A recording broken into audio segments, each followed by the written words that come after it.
বছরে যারা এমপি ছিল, মন্ত্রী ছিল, যদিও ভোট চোরের মাধ্যমে এমপি আর মন্ত্রী হয়েছিল, সচিব আমলা কামলা হয়েছিল, তারা প্রত্যেকেই বাংলাদেশের এমপি মন্ত্রী সচিব আমলা কামলা কোন না কোন দরবারে যাতায়াত করত, কোন না কোন পীর সাহেবদের কাছে যেত।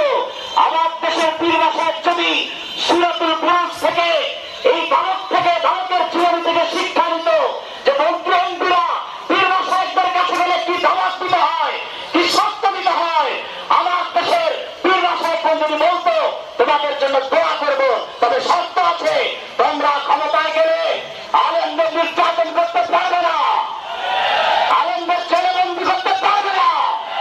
কোরআনের আন্দোলনকারী ইসলামী আন্দোলনের কর্মীদেরকে নিপীড়ন, নির্যাতন, মিথ্যা মামলায় হয়রানি করতে পারবে না। এইরকম শর্ত যদি দিতেন আমার দেশের এমপি মন্ত্রীরা মানতে বাধ্য হতো।